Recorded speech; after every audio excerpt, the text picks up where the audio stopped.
We usually think of AI as this question and answer machine, right? But what if it could be something more, like a creative partner? Well, this whole story about the future of education, it doesn't start in some fancy lab or a big boardroom. Nope, it starts at a kitchen counter on New Year's Day. So let's just chew on this for a second, because it's really the core of everything we're talking about today. Imagine you create a character for a story, and then that character turns around and starts talking back to you. I know, it sounds like something straight out of a movie, right? But this isn't science fiction. This is exactly what happened to Sal Khan and his 11-year-old daughter. Okay, so picture this. It's New Year's Day 2023. Sal Khan and his daughter, Daya, they decide, hey, let's write a story together. Just a classic, wonderful father-daughter thing to do. But what started as this simple little activity, well, it was about to reveal something absolutely extraordinary about the future of learning. All right, and this is where things just get wild. So Daya comes up with this character Samantha, a sassy influencer stranded on an island. Classic. But then Daya doesn't just write about Samantha. She types to her. And Samantha, she types back. She introduces herself. Daya asks about her survival skills, and the AI character is like, oh yeah, I can catch fish with my bare hands. But the real mind-blowing moment, the moment that changes everything, is when Daya suggests using Samantha's designer scarf for a hammock. And the character, Samantha, says, no way, this is designer. And then get this, she says, let's keep writing the story I'm in together. This wasn't just a program spinning out text. This was a creative collaborator with a personality. And that, right there, changes the whole game. You can imagine how profound this was. For Sal Khan, this wasn't just some cool tech demo. Not at all. It was a fundamental shift in his reality. A moment where the world just tilted on its axis. He realized he was looking at a strange new reality, where AI wasn't just a tool for finding answers, it was a partner in creation. Okay, so you're probably thinking, a talking story character, that's cool, but what does it have to do with education? Well, it turns out it connects directly to one of the biggest, oldest, unsolved problems in the field. This new potential that Sal saw in AI, it could be the key to a dream that educators have had for decades, finally figuring out how to give every single child the benefit of a personal, one-on-one tutor. And to really get why that's such a big deal, we got to talk about something called mastery learning. The idea is actually super simple. Think of it like building with Legos. You have to make sure each brick is solid before you build on top of it, right? Same thing here. You master one concept completely before you move on to the next one. It's totally different from the way most classrooms work now, where the whole class moves on together, and if you miss something, well, you end up with these gaps in your knowledge that just get bigger and bigger. And we've known how powerful this is for a long time. Way back in 1984, a brilliant education psychologist named Benjamin Bloom actually put numbers to it. He published this landmark paper that showed just how insanely transformative this kind of personalized learning could be.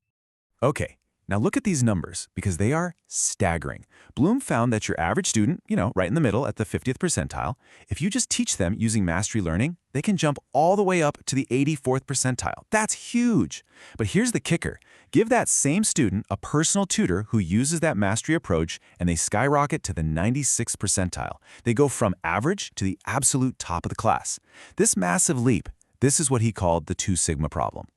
So the dream was there. The data was crystal clear. But there was always this giant roadblock. How in the world could we give every single child a personal human tutor? It was, and honestly still is, just impossibly expensive. It doesn't scale. It was this huge, amazing idea with no practical solution. Until, maybe, now? Okay, so let's fast forward to late 2022, because when OpenAI unleashes ChatGPT on the world, it doesn't exactly land like the answer to education's prayers. Not at all. It felt more like a full-blown crisis. The genie was officially out of the bottle, and the immediate reaction from the world of education was pretty much pure panic. The speed of all this was just mind-boggling. Think about it. November 2022, ChatGPT goes public. Less than a week later, in December, it's got 1 million users. And by January, the backlash is in full swing. We're talking major school districts like New York City and LA banning it.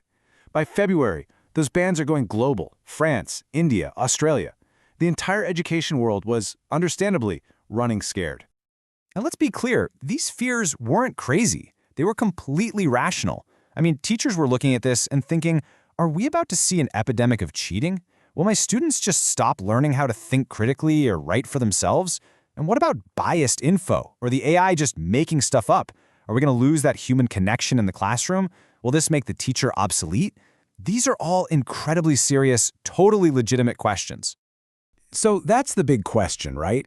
How do you tackle all those legitimate fears, but without throwing away this incredibly powerful new tool?